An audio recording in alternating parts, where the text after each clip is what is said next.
In this video, I'm going to be talking about a game from Clash of Arms.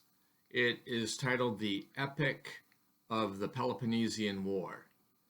And I think you can still find this game. It's kind of at it's an operational type game, but it's also strategic. It's, in that crossover area, and it covers from 431 BC to 404 BC.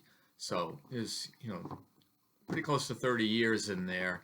And I wanted to talk about this. Clash of Arms has a history of having excellent maps. I love their maps, and this is no exception. I think it's a beautiful map, and I'll show you later in some pictures that I have. It's textured, although because I was playing it for a long period of time, I had to put plexi over it. Just, it's just what I had to do to keep it flat and undisturbed. The counters, I think, also are very nice, but the counter mix has a few problems with it that you kind of have to solve yourself when you're playing the game. I also wanted to comment to the effect that the player aids are not as good as the counters in the map. In my opinion, they're not as functional and they're just not as attractive. And, the biggest problem with the game is this right here, the rules that come in the rule book. I know there's a lot of opinions out there, but my belief is that you need to find the second edition of the rules or a rewrite. And they're available, but it's very difficult to find them because I couldn't find them on Clash of Arms website. At Board Game Geek, or in particular Consim World, you can find them if you look hard enough. Jim Corrali, I think his name is, he produced a set of rules that incorporate the errata and use color coding so you can kind of know additions or even house rules and things like that. But the second edition rules are also okay. Without them, you're really going to be struggling. And I'll show you a couple of reasons why. The game uses cards. It's not card driven, but there's a portion of the turn that is used to play events that the cards cover. And here is a picture of it showing the cards, and you see all of these lines going to different parts of the cards, but there are no labels. So that the areas of the card they're pointing to, you don't get anything from the rules on what that's used for. Now, in the second edition rules and the repaired rules that you can find, the rewrites, that's fixed. But you need to get those. I mean, this is just useless. I look at the card and I have no idea how to use the material. Something else I wanted to talk about that was a big problem in the scenarios. This is a look at the scenarios. There's a lot of them. The Argive Leaves scenario is kind of like a beginner scenario, but there's a campaign game, the Ionian War, the Archimedian War scenario. But the campaign game, which is something a lot of people are going to be interested in because some of the other scenarios use the setup from the campaign game, but guess what? There's no setup in the campaign rules. So, like, for example, if you look at the Ionian War scenario, you can see there they have the setup. What units start in the force pool, what start in the build pool, doesn't have it. So you got to find the errata to get that or to get one of these other rules. So, I mean, those were big problems, I thought. It is nice they do have designer notes. I think that's an excellent provision. And I also appreciated this too, a list of the historical leaders in the game. They're listed alphabetically with a little, a sentence or two explaining, some of the details about that individual. So, I mean, those are all good. Something else that I wanted to talk about with this game. The turn sequence starts out with like a yearly sequence that you do once a year to set up the turn, and then you play the 4 seasons: spring, summer, autumn, and winter. right? And there's a long process that you go through to play a season, which is almost like it's its own turn. It just doesn't have the yearly transition in it. And that turn includes a lot of things, but among other things, it has 3 campaign seasons within the season.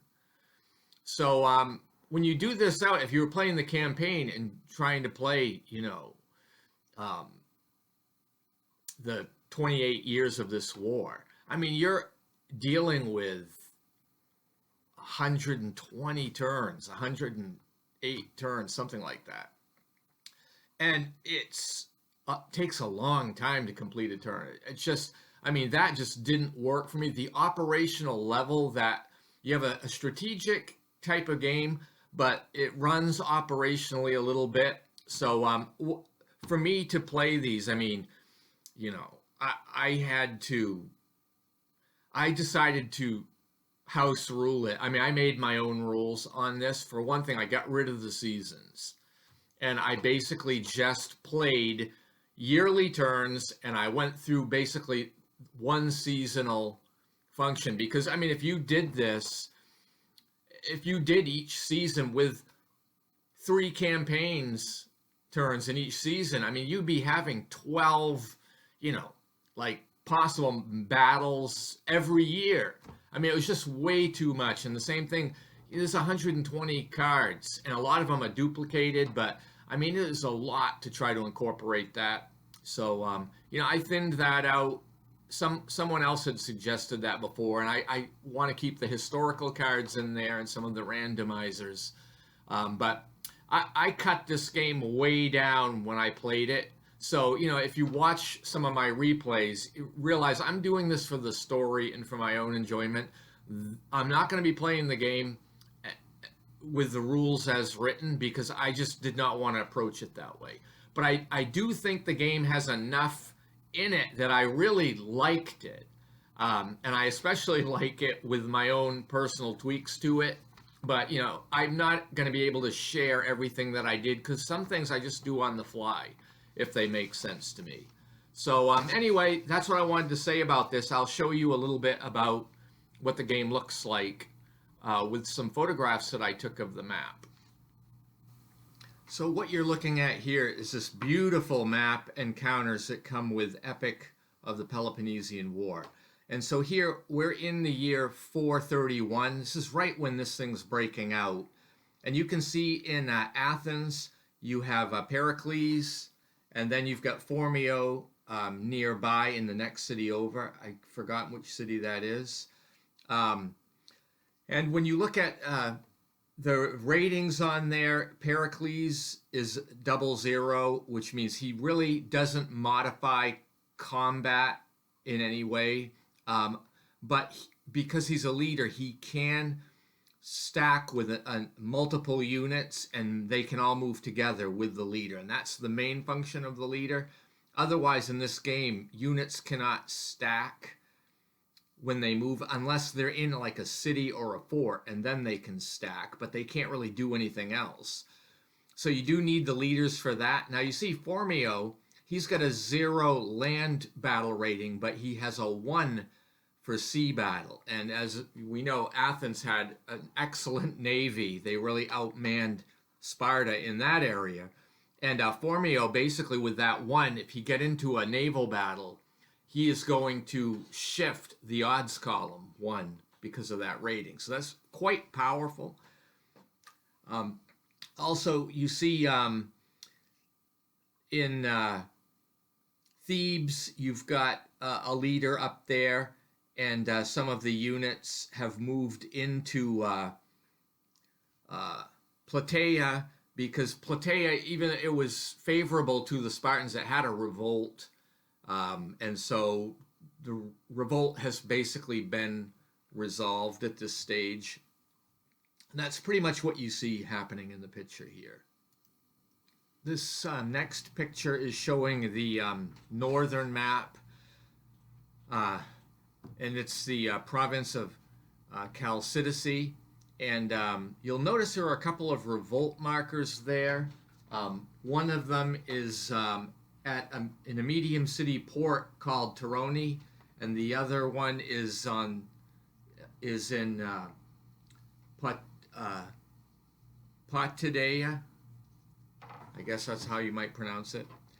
Anyway, so to resolve these revolts, what you basically have to do is move troops in, and if they're unopposed, just leave them there, and then at the end of the turn, they will quell the revolt. So this is what's being done.